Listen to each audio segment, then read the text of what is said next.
Bueno, muchísimas gracias a OMG, nuestro patrocinador Terabyte, por su video y por su apoyo al Dominicana FinTech Forum 2021.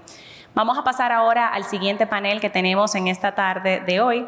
Uno de los temas que tocaron en este espacio fue precisamente cómo esa transformación digital a la que aspiramos no es posible sin contar con los recursos humanos capacitados y formados para ejecutarla. Es por eso que la educación se constituye en ese puente hacia la industria 4.0 que queremos construir en la República Dominicana. En el panel que tendremos a continuación, pues vamos a tener una discusión honesta sobre dónde estamos actualmente en materia de formación y capacitación en tecnologías y qué hace falta para desarrollar un capital humano suficiente y capacitado en esas áreas especiales que necesita actualmente la industria tanto tecnológica como financiera de la República Dominicana. Todo eso de cara pues a construir ese hub fintech regional que aspiramos desde la asociación. ¿Cómo vamos a impulsar la educación digital? ¿Cómo vamos a impulsar la educación financiera para la inclusión financiera, para tener más Juanitas preparadas para abrir esas cuentas digitales y participar activamente del sistema? ¿Y de qué forma los pensums van a irse adaptando para satisfacer esas necesidades?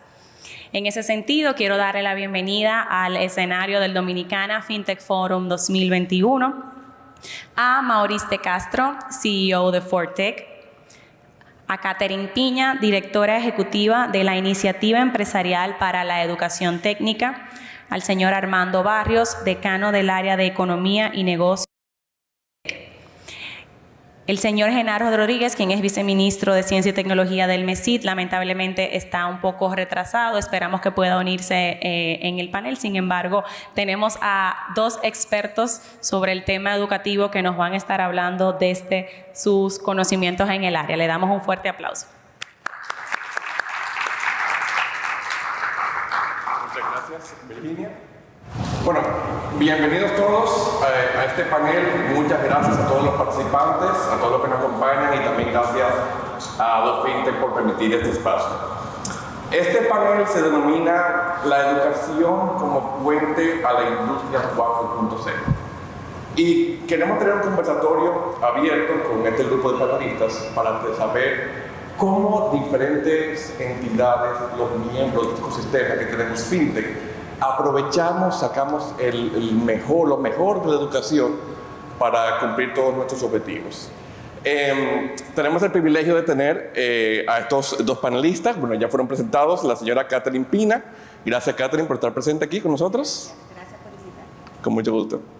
Y el señor Armando Barrios, que también nos acompaña. Muchas gracias, Armando. Un placer. Bueno, también me presento yo. Mi nombre es Maurice de Castro, soy socio fundador de ForTech y Adem Cloud Incorporated. Somos una fintech, naturalmente miembros de FinTech, y como fintech al fin tenemos muchas necesidades en donde la educación tiene un impacto increíblemente importante para nosotros. Yo tengo un rol aquí.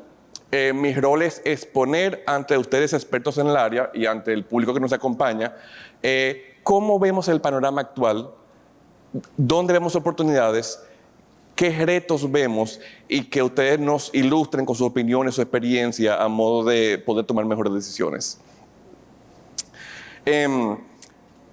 Yo estoy muy feliz de estar aquí porque la educación siempre ha sido un tema de extrema importancia en mi vida personal y en mi vida profesional. Seguro más que en muchos otros casos. Yo soy un estudiante constante, me gusta mucho el aprendizaje y tengo la experiencia vivida desde ser un profesional en el área de tecnología, donde me estoy incorporando a trabajar en el mundo de tecnología y tengo unas necesidades, y también tengo la vivencia de ser un empresario que necesita personal altamente especializado para que nos ayude a cumplir nuestros objetivos, nuestra visión de negocios. Y hago esa introducción porque me parece que si hablamos de cualquier tema, incluyendo educación, tenemos que ver todos los actores del ecosistema y estar seguro de que cualquier medida, iniciativa, etcétera, responda al bien común. Medidas que sean buenas para el profesional, medidas que sean buenas para el empresario y medidas que sean también buenas para nuestro colectivo, la economía dominicana, nuestro país en sentido general. Y quiero hacer una última acotación de cómo vemos nosotros las empresas fintech el panorama actual desde el punto de vista educativo, para comenzar entonces con la ronda de preguntas que tengo, que no es una ronda, es unas preguntas para iniciar la conversación, bien, ¿verdad? ¿Qué vemos actualmente? Naturalmente sabemos que tecnología es un área en donde se requiere mucho personal, mucho talento especializado, más que en otras áreas. Eso es un hecho. Sabemos también que la tecnología cambia muy frecuentemente.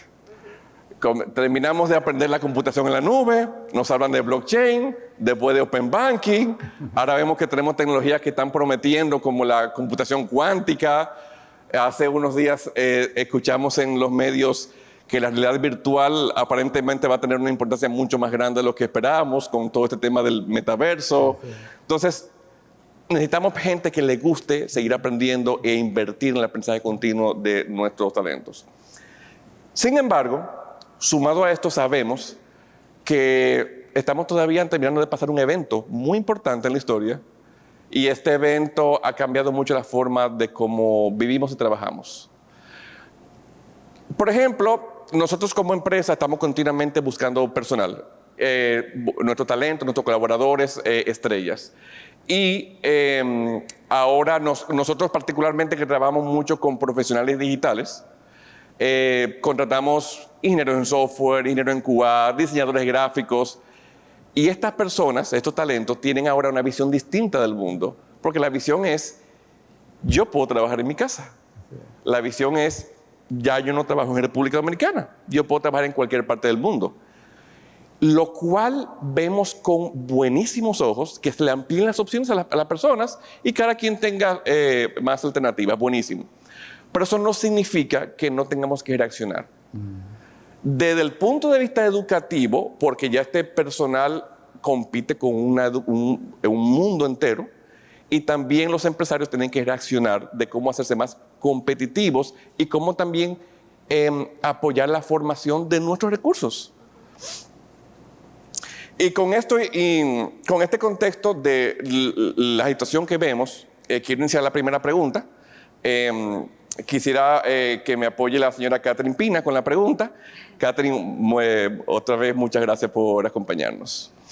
De hecho, quiero aprovechar para felicitarle por la iniciativa en que está dirigiendo, de que está apoyando mucho en esa unión de la oferta laboral con la demanda laboral, educación técnica, ese tipo de iniciativa que realmente necesitamos para tener más talento disponible en el país, y aplaudo eso. Pues la pregunta es la siguiente. Estamos en medio de un fenómeno mundial que se le ha dado el nombre de The Great Resignation o la gran renuncia, donde muchas personas están renunciando a sus empleos, ya sea porque se están revisando personalmente, ya sea que pueden trabajar remoto, etcétera. Y como comenté, buenísimo que esté ocurriendo esto. Pero eso lleva mucho al empresario local a reaccionar, y muchas veces la reacción es contratar personal exterior. ¿Qué pasa cuando contratamos personal del exterior? Que no nos gusta mucho. Queremos balancear y que no todas las divisas se vayan al exterior y que saquemos el valor de la economía dominicana. Entonces quisiéramos tener recursos que nos puedan acompañar todo nuestro crecimiento. La pregunta es, ¿qué medidas, qué ideas puntualmente creemos que podemos hacer para aumentar la oferta de recursos especializados, capacitados en el mercado dominicano que puedan satisfacer la demanda del empresario dominicano? Bueno, primero gracias por la invitación y gracias a todos los que están aquí presentes. Yo espero poder responder a la altura de este auditorio. Y primero quisiera que nos situáramos en el contexto de un mundo que está siendo muy, muy sacudido. O sea, estamos en un momento en que de pronto nos encontramos, y en gran parte por el impacto de la tecnología, nos encontramos en un mundo que ha cambiado mucho en comparación al que nos recibió cuando nosotros nacimos. Y parecería que a una gran velocidad pues va a seguir cambiando. Entonces vemos que ya como que nuestra realidad se parece más a la de los Jetsons que aquella en la que nosotros nacimos, y de pronto pues nos surge cierto nivel de miedo, en el sentido de que si estamos listos, si podemos responder a las demandas de un mundo con tanta automatización. Yo entiendo que sí, porque somos nosotros mismos que la vamos creando, pero que amerita ciertos cambios. Y esos cambios tienen que ver mucho con la forma en que nosotros hemos organizado, cómo los seres humanos aprendemos. O sea, nosotros diseñamos como unas fábricas en la que se iba dando de manera estándar una serie de formaciones, ¿verdad? Y además decidimos en qué momento comenzábamos a educar en la vida de las personas, y empaquetamos una serie de conocimientos. Y pensamos que empaquetándolo íbamos a poder responder a todas las demandas ocupacionales del mundo. Pero resulta que de pronto nos encontramos que eso no ha resultado así, que las demandas ocupacionales son muy diferentes a aquellas que estaban previstas cuando comenzamos a formarnos. Y entonces tenemos que cuestionarnos a nivel general qué es todo lo que hacemos para que las personas estén listas a responder a esas demandas ocupacionales. Y es muy probable que si nos hacemos la pregunta muy honesta, aunque nos cueste remontarnos a procesos educativos tan de base, tengamos que empezar pensando con qué hacemos con la primera infancia. Y si estamos preparando a la primera infancia para responder a un mundo con tanta tecnología, ¿verdad? O sea, hay estudios que dicen que los primeros 3.000 días de los niños son importantísimos para su desarrollo cognitivo. Entonces, las sociedades vivimos desde esa realidad, le damos esa estimulación a esos niños para que sean los capaces de asumir esas ocupaciones luego a futuro.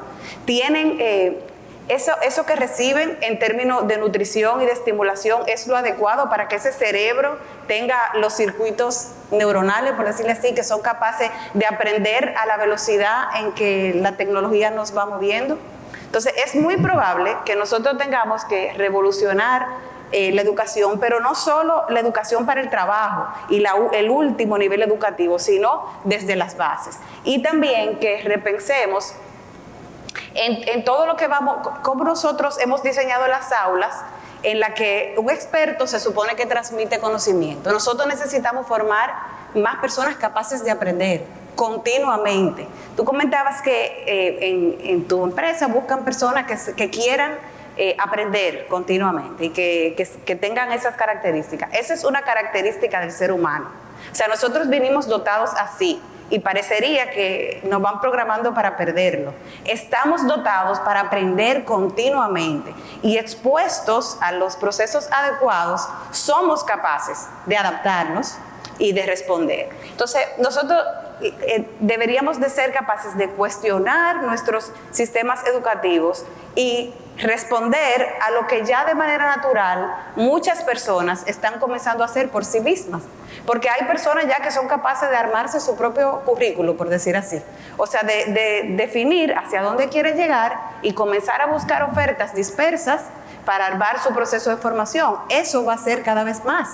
Y las universidades, los centros de formación tendrán que servir un mercado, que somos nosotros las personas, que queremos que no nos empaqueten tanto, que nos lleven por procesos donde seamos guiados hacia procesos educativos, pero poder armar y desarmar las ofertas formativas en base a nuestros propios intereses, a nuestros propios talentos. Entonces, yo creo que ese gran proceso de renuncia colectiva que hay en el mundo es una especie de revolución que estamos haciendo también nosotros los humanos, que queremos ser capaces de reinventarnos y de responder a las demandas de un mundo para el que no fuimos bien preparados. ¿Que quién tiene la culpa? Bueno, ahora mismo nosotros mismos, ¿verdad? Porque somos los que tenemos la posibilidad de cambiar, cambiar la realidad, de cambiar la sociedad, de cambiar. Cuando decimos la oferta, le hemos dejado la oferta a las instituciones educativas y al Estado. La oferta educativa tiene que ser velada por todos. O sea, que todos seamos capaces de incidir en el ciudadano, en la persona, en el humano que necesitamos en términos cognitivos y en términos hasta emocionales. O sea, que tengamos un sistema que responda a eso y segurísimo que ese sistema no se quedaría atrás en términos de prepararnos para la tecnología que nosotros mismos hemos inventado. Buenísimo punto de vista. Es cierto, mencionaba cómo la tecnología cambia tanto, pero es el mundo entero que está cambiando mucho, muy rápidamente. Uno prepara un material educativo en el día de hoy, pero 15 años después va a seguir siendo relevante, 20 años después va a seguir siendo relevante. Entonces, aprender a aprender es tal vez una forma como tenemos que evolucionarnos. Me encanta ese punto de vista. Me gustaría escuchar el comentario del señor Armando también sobre el tema. Sí, ustedes han comenzado con lo que son los elementos relevantes de la discusión. A veces cuando estamos discutiendo estos temas tecnológicos nos enfocamos en la tecnología. Y es obvio que tenemos que aprender mucho de esa tecnología porque, como tú muy bien lo describías, esa es una tecnología que está cambiando en el día a día, se van introduciendo nuevas modalidades y así sucesivamente. Pero yo siempre digo que el punto de partida es qué preguntas a veces tenemos que hacerle a la tecnología. Y la tecnología en sí misma no nos da la respuesta si no hacemos buenas preguntas. Entonces hay que hacer combinaciones de qué cosas debemos aprender y qué cosas debemos desaprender, que aunque ustedes no lo dijeron así, lo dijeron realmente. Parte de lo importante que tenemos ahorita como reto, como sociedad, como humanidad, es qué vamos a comenzar a desaprender. Yo debo decir como universidad, a riesgo de que me maten mis colegas, que la primera tarea es que los profesores desaprendan en la forma como enseñan.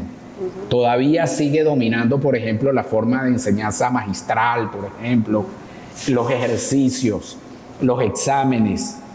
Y si a mí algo me ha enseñado la experiencia después de ya 25 años enseñando, es que no hay forma más exitosa de aprender que ponerle al estudiante o al participante en una actividad un problema concreto relacionado con la problemática que él tiene y que él tenga que usar esa teoría y las consideraciones que para las que leyó y se hicieron algunas consideraciones en la práctica de lo que está haciendo allí. Entonces, 3 cosas que yo creo que son fundamentales, que luego me imagino que las iremos desarrollando, que hay que trabajar y que ustedes introdujeron ya el tema. No voy a decir nada que ya ustedes no hayan introducido. Número 1, está el tema tecnológico, efectivamente, como medio para ser más eficientes, eficaces, etcétera, etcétera. Número 1. Número 2, todo lo que es las herramientas de enseñanza-aprendizaje con la lógica de aprender y desaprender, reaprender, por supuesto, allí en el camino.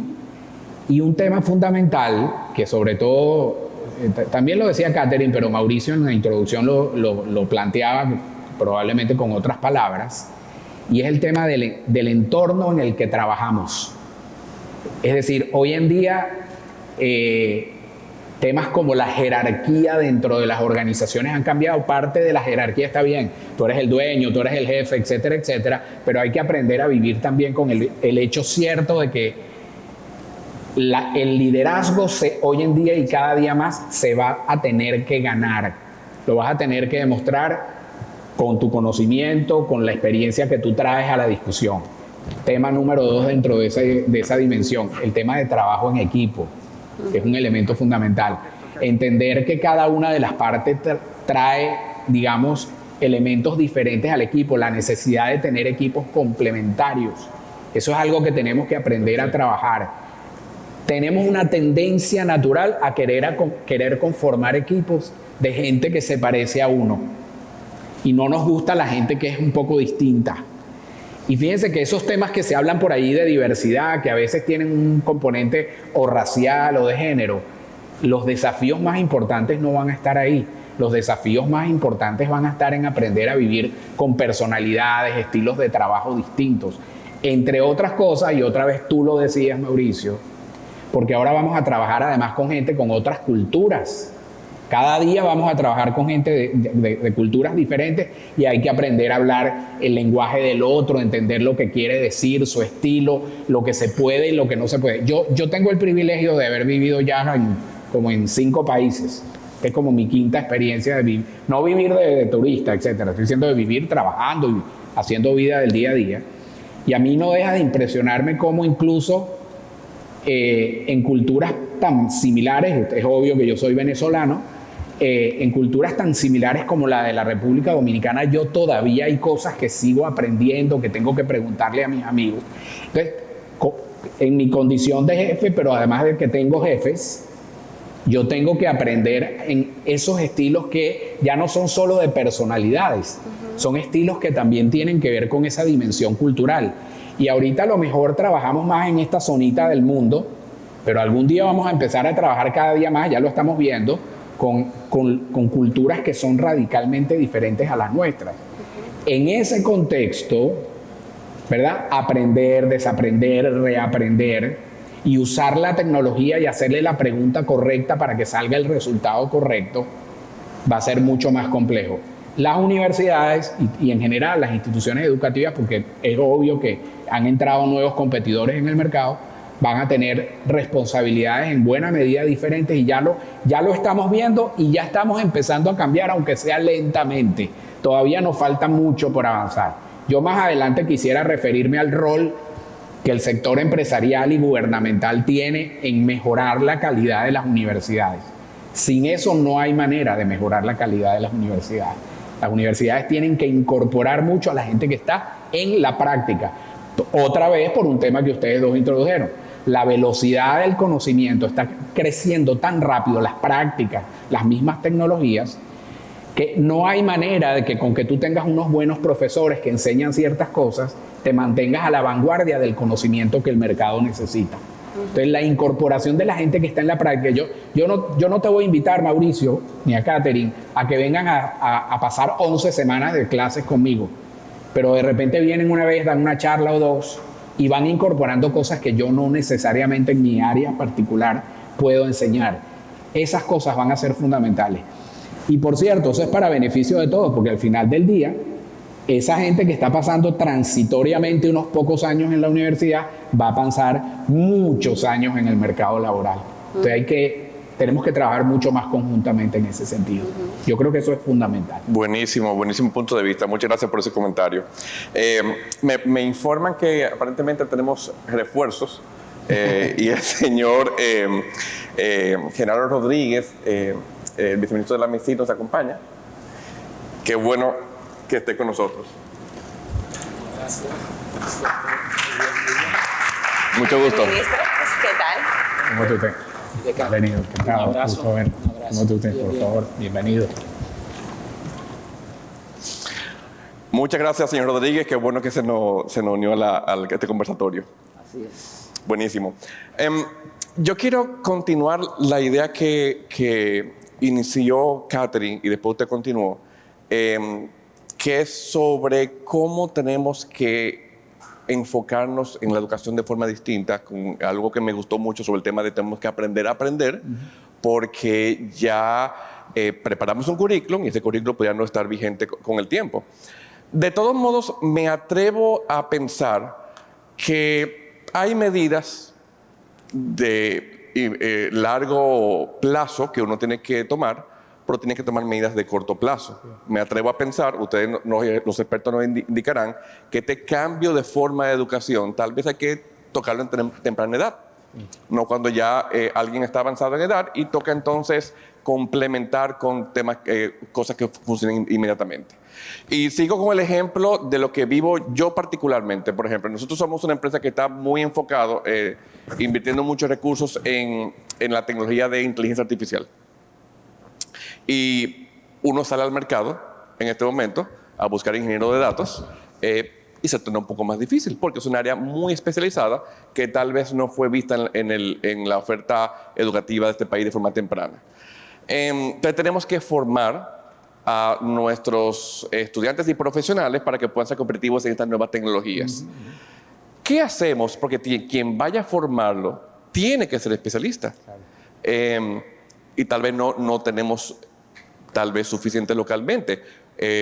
Tenemos educadores suficientes para tecnologías, podemos hacer sentir algún tipo de iniciativa en donde de forma sistemática importemos los educadores del exterior que ya estén trabajando con esas tecnologías para que nos ayuden a avanzar más rápido. Y tal vez el señor Armando nos pueda apoyar con esa pregunta. Sí, cómo no.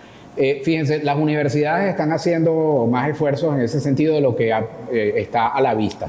No quiero, les pido excusas si a veces enfatizo en INTEC porque obviamente es el caso que mejor conozco, pero mucho de lo que voy a decir le aplica igual a las mejores universidades del país. Quiero que mis hermanas de las otras universidades en alguna medida se vean reflejadas en alguna de las cosas que voy a decir. Por ejemplo, creo que la mayoría de las tal vez 5 o 6 grandes universidades y seguramente que otras también están haciendo esfuerzos importantes, por ejemplo, en introducir carreras que tienen que ver con temas como ciencias de datos, analítica. Más importante que el hecho de las carreras es que dentro de una cantidad enorme de carreras, el tema de analítica, por ejemplo, y manejo de tecnologías ha tomado una fuerza significativa. Es verdad, nos falta todavía camino por recorrer, lo reconozco porque el mundo universitario es un poco conservador, entonces hay unos bloques completos de asignaturas que están tomadas por profesores y irlos sacando de sus métodos tradicionales cuesta, pero hemos ido como moviendo ese conocimiento un poco del pasado, para decir, de los paquetes que usted muy bien decía, para ir introduciendo estos otros elementos que tienen que ver con elementos tecnológicos. Por ejemplo, nuestros estudiantes en INTEC, y estoy seguro que las grandes universidades el resto de las universidades del país también deben estar haciendo cosas similares. No hay manera de que si usted quiere estudiar psicología, usted quiere estudiar comunicación social, etcétera, no hay manera de que usted no pase por el curso de programación que todo el mundo tiene que hacer. No tiene que ser de los de ingeniería o de los de economía, etcétera. Todos aprenden ese tipo de competencia. Igualmente, ahí puedo hablar con más propiedad porque es mi facultad, en el área de economía y negocios, nosotros hemos fortalecido significativamente todo el tema analítico. Por supuesto, ahí no es tanto el desarrollo de las tecnologías, sino el manejo de las tecnologías para alimentar, procesar y digamos, interpretar data, por poner alguna de las tecnologías. Sé que me estoy limitando solo a una parte. Y por supuesto, ni qué hablar de lo que es nuestra escuela emblema, que es todo el área de ingeniería, donde ahí sí la formación tecnológica atraviesa prácticamente, digamos, cualquier carrera, y con un componente tecnológico cada día mayor. Hemos ido, digamos, y pido excusas si con esto afecto a alguien, saliendo un poco del peso de ingenierías como mecánica o electrónica y hacer mucho más, por ejemplo, mecatrónica, cosas como esas donde el tema tecnológico pasa a tener un punto fundamental. Ahora bien, usted tiene toda la razón, hay tecnologías, por ejemplo, de vanguardia, que no necesariamente las tenemos suficientemente en el país. Y escojo el suficientemente a propósito, porque estoy convencido de que este país tiene bastantes más talentos de lo que a veces, digamos, nos ponemos negativos, y se lo puede decir un educador ya de ciertos años. Y en ese sentido, por supuesto que uno puede traer gente que momentáneamente haga una cierta función de ciertos cursos que son de vanguardia.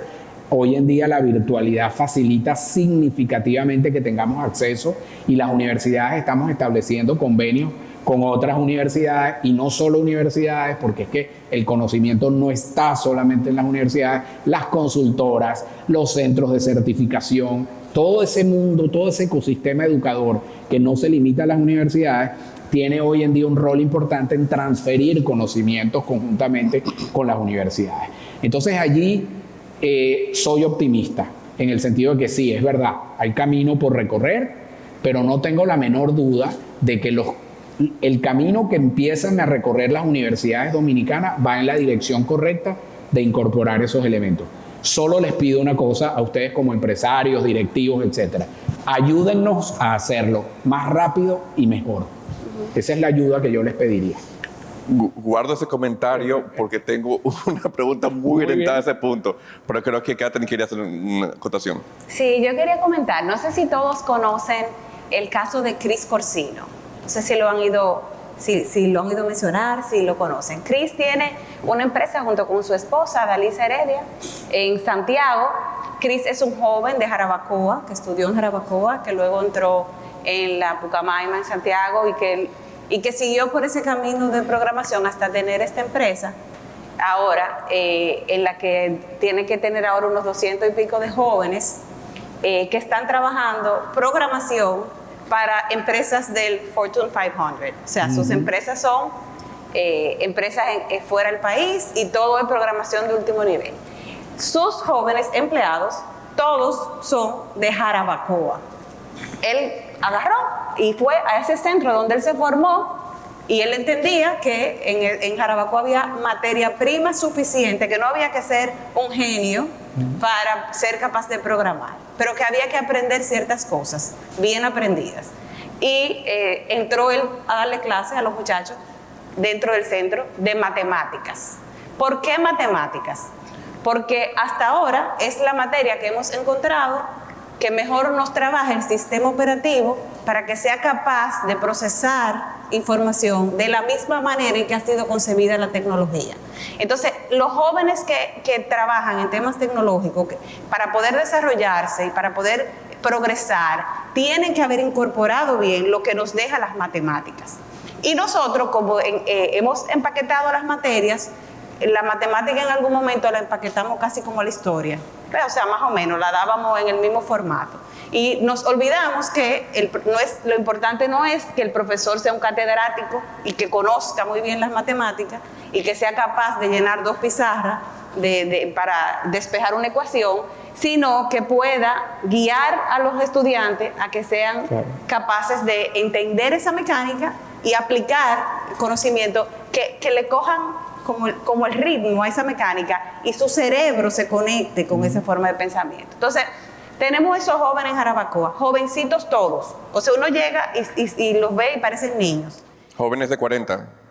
Jóvenes, o sea, No. tiene jóvenes de 18, de Ok. 19, tal vez los más viejos pueden llegar a 30, como mucho.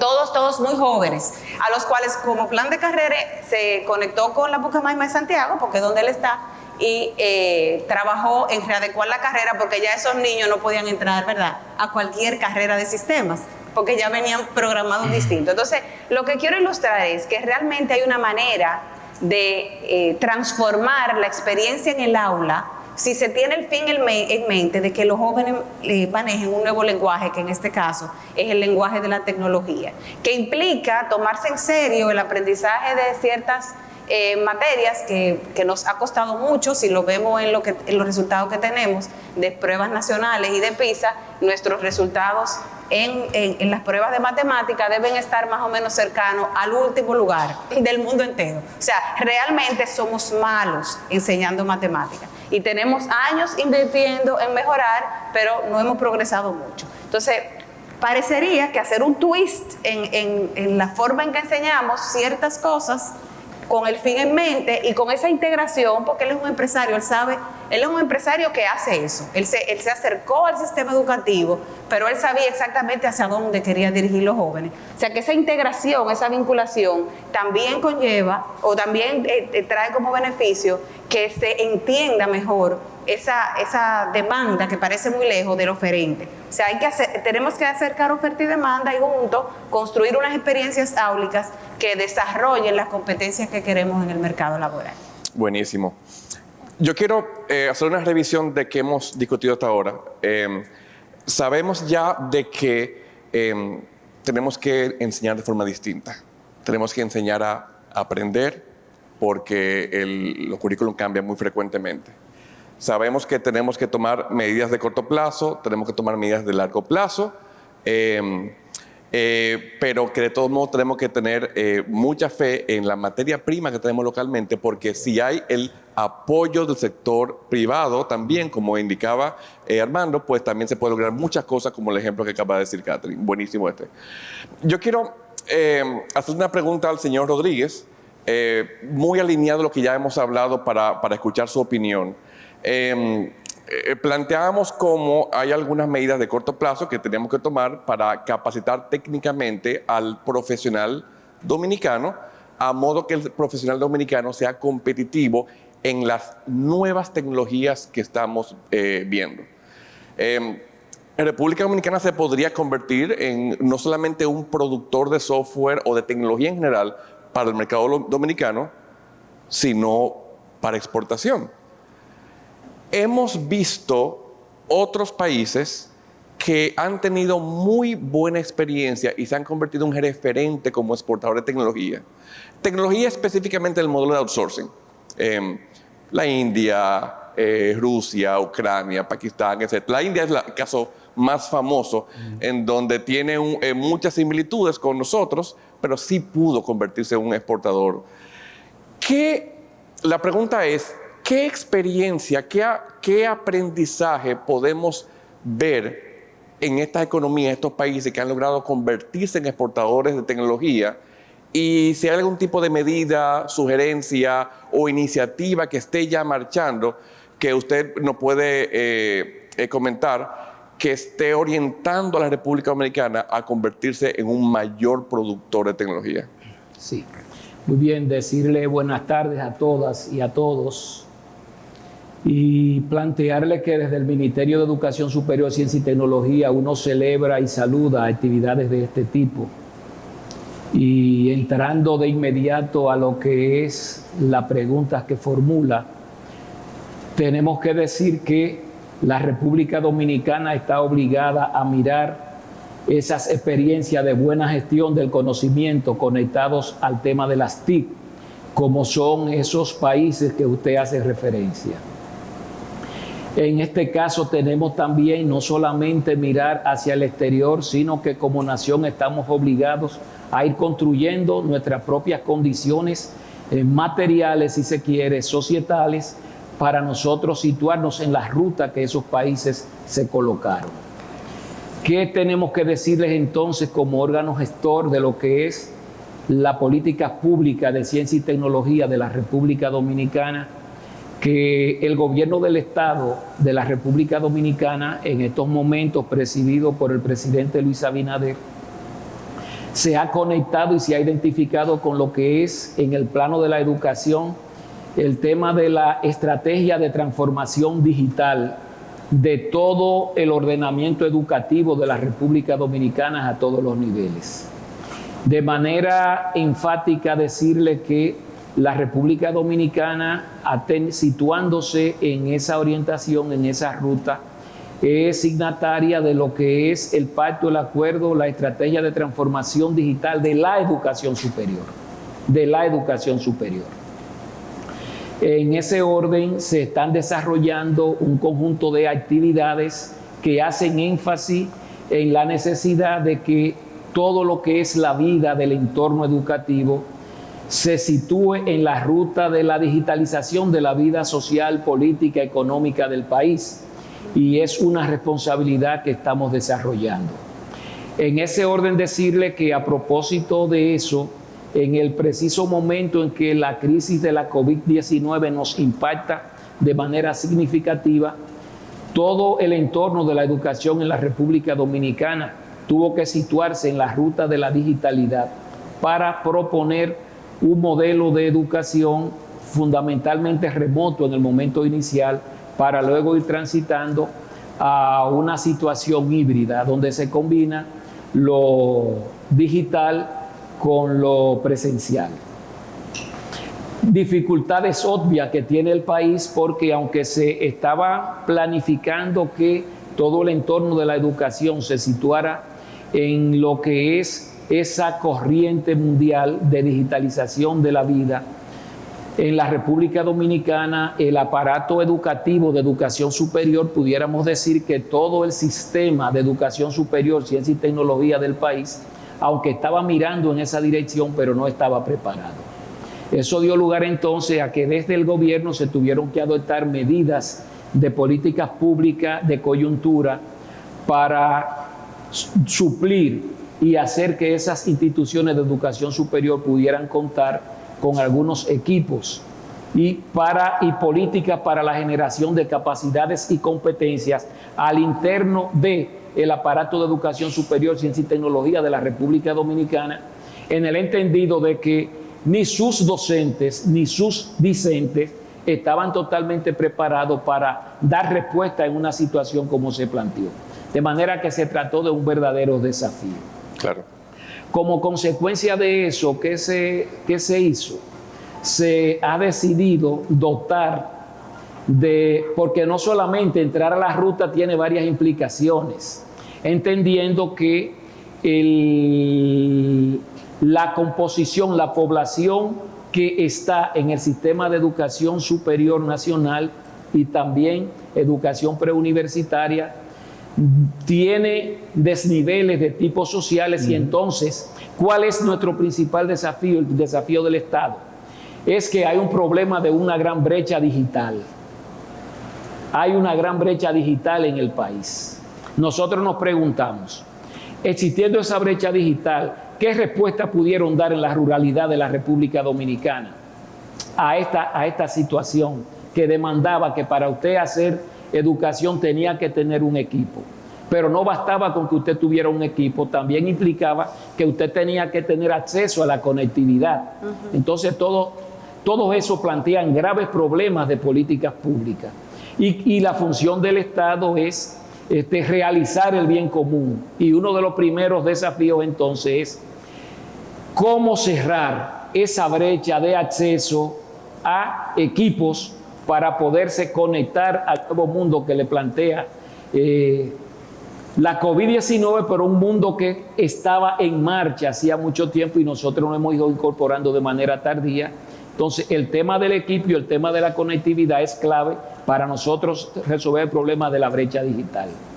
Pudiéramos decir que muchas de las universidades que tienen más presencias masivas de estudiantes, en ese momento, como consecuencia de eso, tuvieron el problema de una importante deserción.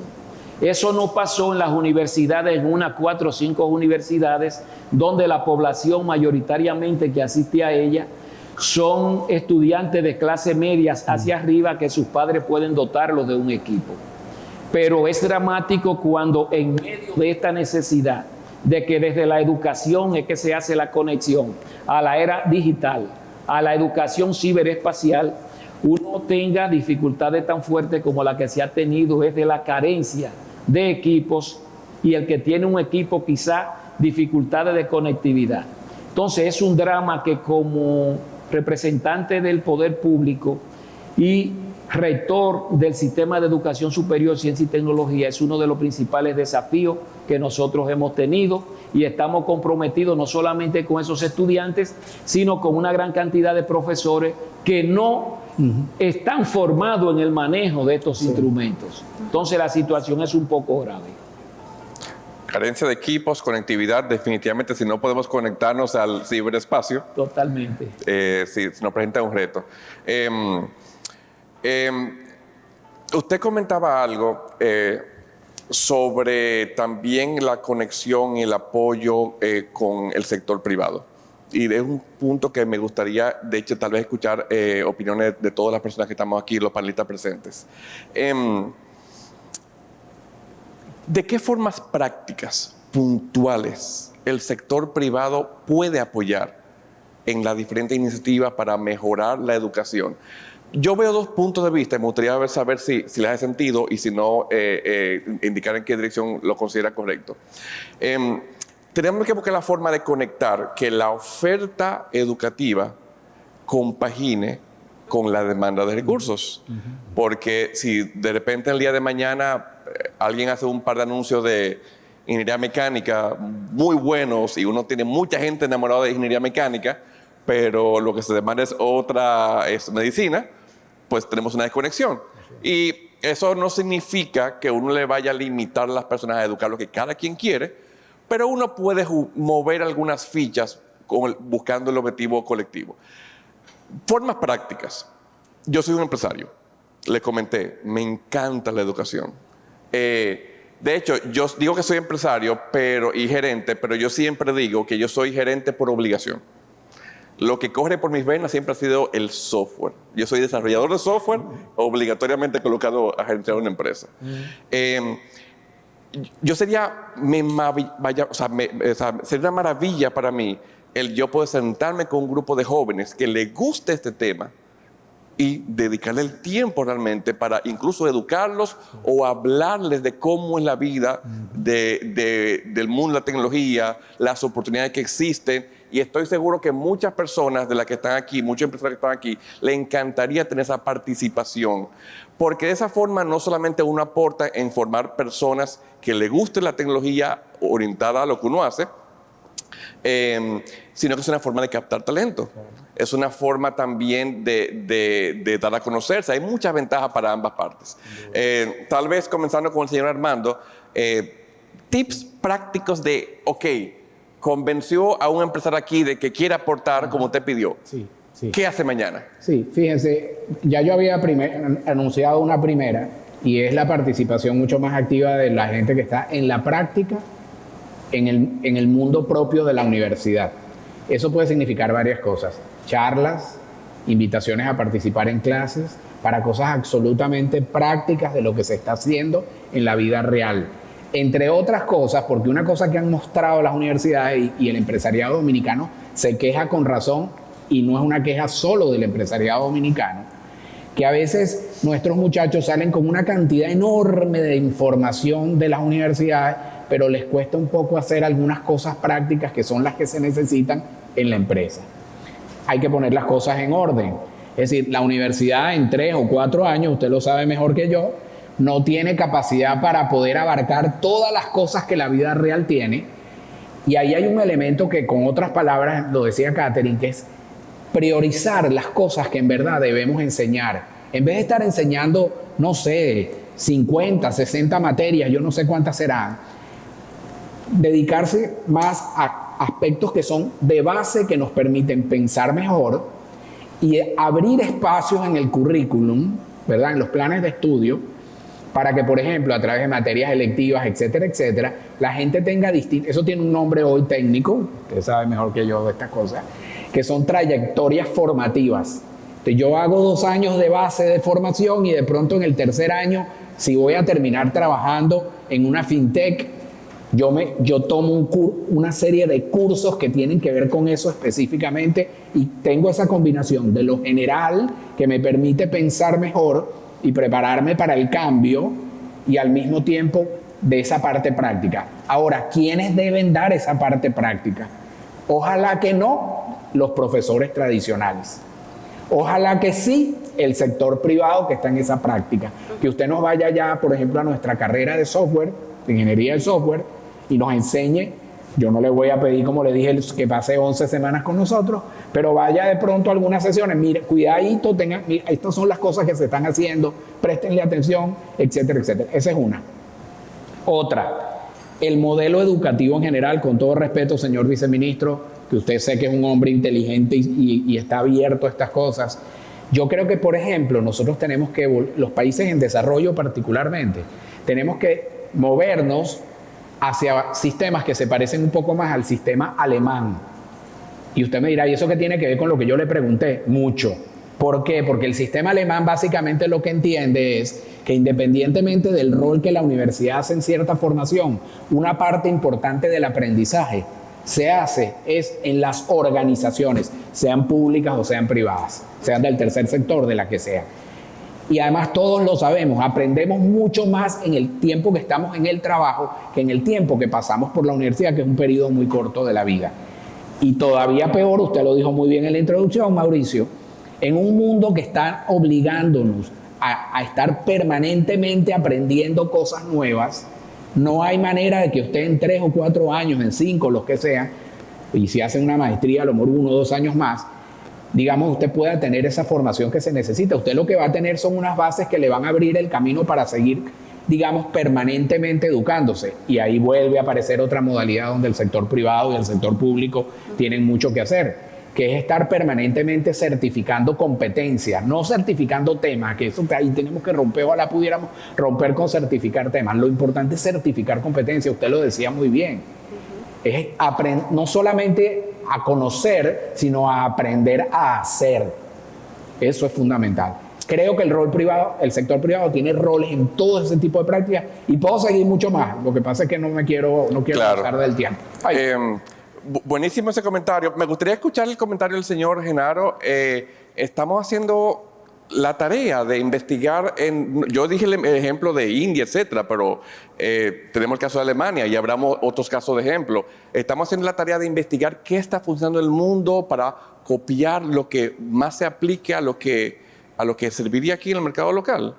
¿Cómo podemos hacer el tipo de conexión y aprender más de estos ejemplos? Mira, quizá la premisa de partida en nuestro caso sería asumir que el sector privado, el mundo del trabajo, el empresariado en general, forma parte del Sistema Nacional de Ciencia y Tecnología, porque es un actor fundamental en esa visión sistémica que se tiene que tener de la ciencia, la tecnología y la innovación. Porque es que al final de la jornada el empresariado es el que va a absorber el producto que sale de la educación en todos sus niveles, en la República Dominicana y en el mundo. Tenemos que entender entonces que todos los procesos de ciencia, tecnología, innovación, todas las acciones se hacen en una academia, se hacen en la universidad y ello va a impactar el desarrollo. Pero ¿desde dónde, desde qué situación concreta impactan el desarrollo? Es desde el mundo de la empresa que hace la absorción. En este caso, el primer planteamiento es que yo pienso que el empresariado de la República Dominicana tiene que interiorizarse como parte de ese sistema que yo pienso que no está interiorizado como tal. Existe el Consejo Nacional de Ciencia y Tecnología, donde hay un asiento para el empresariado, para que ahí se pueda producir un diálogo entre el mundo de la empresa y el mundo de la educación y de la innovación, y ahí se pueden poner de acuerdo con cuáles son las necesidades que tiene ese empresariado. ¿Qué puedo abonar más en esta dirección?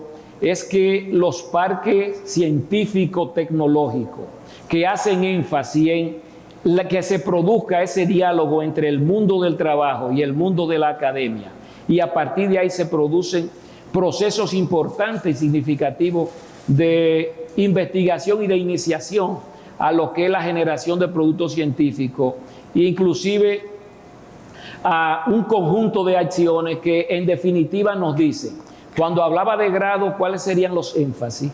Yo pienso que se debería de hacer énfasis pensando en los parques científicos y tecnológicos, en la parte de la formación profesional, de cara a lo que son necesidades puntuales e inmediatas que requiere el mundo del empresariado. Pero para nosotros desarrollarnos no podemos reducirnos sola y simplemente a ese nivel de educación. Nosotros tenemos que dar el tránsito, pero en conexión con la empresa, con el sector privado, tenemos que dar paso a la formación de grado y luego en función de lo que son las necesidades del mercado y sabiendo que el referente nunca va a ser el mercado global, el mercado mundial, nosotros tenemos que hacer énfasis en lo que son las necesidades de la demanda del mercado local, que es el compromiso porque el desarrollo se verifica, se operacionaliza en un territorio determinado. En el caso nuestro, el territorio concreto específico es la República Dominicana. Entonces necesitamos ver esas capacidades de nivel de grado y luego de nivel de estudios superiores, como es el caso de los doctorados, de los postdoctorados, y de esa manera caminar. Finalmente, es decir, que el énfasis que se tiene desde el gobierno es propiciar políticas para desarrollar capacidades que están conectadas a las TIC. Las TIC para nosotros es un elemento exógeno que viene y casi nos abate, pero yo pienso que se puede formar en las ciencias cibernéticas, en las TIC, a los niños, tal como se le enseña a los niños a leer y a escribir desde los cantos de la madre. Porque es que pensamos que alfabetizar está referido a enseñar a leer y a enseñar a escribir. Así como se enseña a leer y a escribir a un infante, a un niño muy tierno, también se le puede ir enseñando el manejo y a amigarlo, a matrimoniarlo con todos estos instrumentos tecnológicos que son fundamentales para su vida, porque desarrollar capacidades y competencias en este plano de manera temprana es tan necesario como saber conducir un vehículo. Sí. Entonces, se trata de eso. De cara al 22, todos los énfasis del gobierno vienen en trabajar y profundizar esa línea de formación de profesionales técnicos profesionales en ese nivel para poder conectar con las necesidades del mundo del trabajo, pero se necesita que haya conciencia del mundo de la empresa, de que ellos forman parte de un sistema nacional de ciencia y tecnología. Está la experiencia de Corea, no solamente que la asumimos, la de Alemania, pero tenemos la experiencia de Corea. El Ministerio de Educación Superior, Ciencia y Tecnología tiene un programa importantísimo, que es el programa de Fondos SIC, que es un capital, unos 338 millones de pesos que se dispone para apoyar proyectos de investigación donde las instituciones de educación superior tienen que tener líneas de investigación, pero que el mundo de la empresa, en la empresa que se hace la transferencia y los procesos de innovación. Entonces, podemos tener un producto muy importante que puede dar lugar a transferencia y a masificarse en el aparato productivo de la nación, pero para eso se necesita contar con el sector privado, quien que maneja el mundo de las necesidades, como sociedad civil pensándolo, que es donde se tiene que plantear ese momento de integración. Entonces, parto de los parques científico y tecnológico porque es un momento de encuentro de la empresa, de la academia y del mundo del trabajo. Entonces, de esa manera podemos avanzar. Luego podemos decir la cantidad de jóvenes que no se sienten identificados con la docencia que nosotros le proponemos y ellos desertan de las universidades. Y cuando lo ponen a hacer, saben hacer más que el profesor que le está impartiendo la docencia. Entonces, por eso tenemos que pensar en un modelo de educación que enfatice en el pensar sin descuidar el hacer, el producir resultados efectivos. Buenísimo. Catherine, misma pregunta. ¿Cómo conectamos los intereses del sector privado con la oferta educativa? Bueno, yo quiero primero conectar con el viceministro cuando mencionaba sobre la necesidad de que el sector productivo se sienta parte del sistema. O sea, sepa que todo el sistema de educación e información, el sector productivo tiene un rol fundamental. Yo publico todos los viernes un artículo en Acento. Mañana es mi artículo número 50. Yo creo que ya se me están acabando las formas distintas de querer expresarle al sector productivo que los temas educativos no son una externalidad, porque lastiman o limitan directamente las capacidades competitivas de nuestras empresas. Así es. O sea, nosotros no podemos hacernos ciegos a las necesidades del sistema educativo. Tenemos que buscar formas, y eso es lo que yo trato de mostrar en mis artículos, formas de vincularse. Entonces, hay formas que son fáciles, que son plug and play. Nosotros tenemos 25,000 jóvenes todos los años que salen de Politécnico, por poner un ejemplo. El 30% salen de carreras que son de informática y comunicaciones. Es la carrera que más tiene. Esos jóvenes necesitan una práctica formativa de 360 horas. Un primer esfuerzo, abrirle un espacio a la pasantía de esos jóvenes. Son pasantías que no hay que pagarles nada. Esos jóvenes van una vez por semana durante 10 meses a la empresa, y lo que hace a nivel de la experiencia que le provee cambia totalmente, le transforma, le da competencias nuevas y nos permite sacar un egresado mucho más parecido a lo que queremos. Las carreras de educación superior, sobre todo las de educación técnica superior, que son las que conozco mejor, tienen también las prácticas formativas como obligatorias. 400 horas, me parece, en las que los jóvenes tienen que ir a hacer una práctica formativa en una empresa. En todos los sistemas de educación y formación, porque igual en el Infotep hay también necesidad y está en sus reglamentos la obligatoriedad de que los jóvenes hagan unas prácticas. Entonces, para mí eso es lo primero. Aquí todo el que no tenga un pasante no está haciendo lo mínimo que debería poder hacer para sumarse al esfuerzo educativo. Un segundo paso, vámonos con programas duales. Nosotros estamos trabajando con la viceministra Carmen Evarista Matías ahora mismo. Perfecto. El diseño de un modelo dominicano de educación técnica superior dual, para que nosotros esas carreras, que no son de gran masa crítica, pero relevantísimas para los sectores productivos, las hagamos entre los dos. Mencionaron el caso de Alemania. El caso de Alemania es interesantísimo, solo que a veces lo queremos copiar al revés.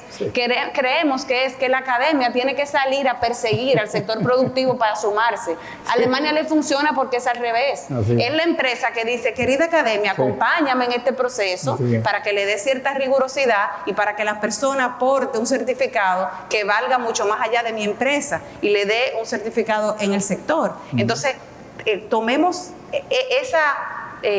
lo que sirve de otros contextos y busquemos la forma de adaptarlo a nuestra realidad.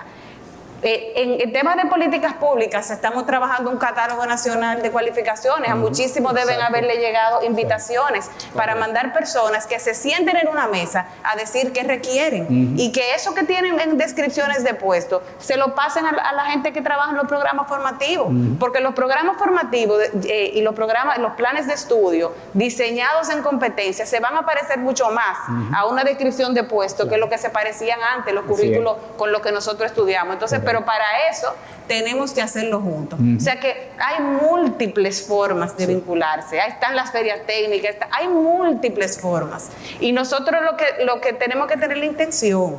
Y cada quien que coge el nivel, porque incluso si es primera infancia que quieren coger, la empresa que empiece y le ponga una guardería a sus empleados, empieza por algún nivel a contribuir al sistema educativo. Y ya dijimos ahorita la diferencia que le hace eso. Hay un estudio que dice que un niño que ha tenido 2 años de por lo menos 1 hora de su estimulación en sus primeros 2 años, ¿verdad? A los 20 años gana mínimo 40% más que el que no la tuvo. Es un país más rico. No queremos decidir en un país más rico. Entonces, trabajemos, sumémonos al nivel educativo que nos parezca, al que nos atraiga más, pero sumémonos porque eso nos lastima en términos de productividad de nuestras organizaciones y de competitividad de nuestro país. A mí me parece que si hay una información importante que sacamos de este panel es la importancia de la unión, el apoyo entre el sector productivo y los proveedores de educación. Yo que conozco muchas de las personas que están aquí presentes, que son personas muy prácticas, seguro deben estar pensando, ok, perfecto, quiero hacerlo, dime a qué número llamo, a qué teléfono llamo, con quién hablo, ¿verdad? Naturalmente podemos comenzar con una iniciativa más formal, tal vez como asociación, conectándonos para pensar en mejor forma de colaborar, pero ojalá también se puedan abrir espacios en donde participantes individuales, no necesariamente de una asociación, puedan tener la libertad de acercarse y exponer las necesidades que ve el sector y dar espacio, como decía Catherine, que lo mínimo que uno puede tener en su empresa es un pasante para que aprenda del día a día de los negocios. A mí me parece que ya el tiempo lo tenemos solamente disponible para una última pregunta, antes de pasar a las preguntas de los participantes, y es el tema de lo siguiente. Tal vez el señor Armando me comenta con eso antes de pasar a las preguntas del público. Muchos hemos escuchado de que, bueno, antes aprender en español era suficiente, pero ahora hay que saber inglés para insertarse en el mercado laboral. ¿Será que ya podemos ir pensando, bueno, si ya sabemos español, sabemos inglés u otro idioma, tenemos que aprender ahora el lenguaje de computadoras en nuestra educación básica para ser competitivos, principalmente en el mundo de hoy, pero peor para el mundo que van a ver esos estudiantes en 20 años? Sí. Mi respuesta es un contundente sí. No tengo la menor duda. Miren, este escenario donde estamos, la fintech es un ejemplo del futuro. Claro, ya está hoy, ya empezó, ya está funcionando, pero es dificilísimo pensar qué tipo de actividad vamos a tener en el futuro que no tenga un componente tecnológico, de programación, etcétera, etcétera. Claro. Eso no significa que yo debo ser un programador, pero yo tengo que tener unos skills básicos en esa materia que yo pueda hacer unas actividades fundamentales en esa materia y saber llamar al especialista en algún momento y decirle, necesito más, necesito tales cosas y poderle hablar con un lenguaje razonable.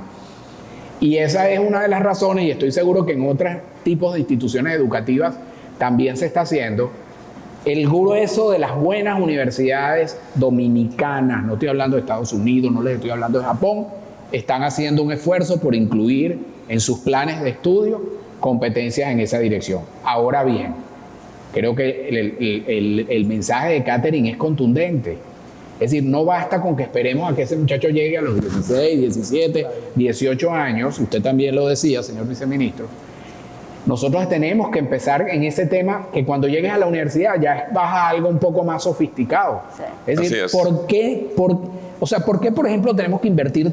Yo amo la historia, me encanta leer historia, pero ¿por qué tenemos que invertir tanto tiempo en memorizar cosas de historia cuando una parte de ese tiempo lo podríamos desarrollar otro tipo de competencias? Que usted lo decía, el caso de las matemáticas, pero no la matemática del ejercicio, sino a pensar matemáticamente. Así Igual la programación. Y otros temas, hay otros temas también importantes que no me quiero meter ahora. Bueno, muchísimas gracias nuevamente por este espacio, de su tiempo, muy enriquecedor y seguro va a dar pie para muchas iniciativas de colaboración. Así que gracias a los participantes. Muy agradecidos por la invitación. Gracias.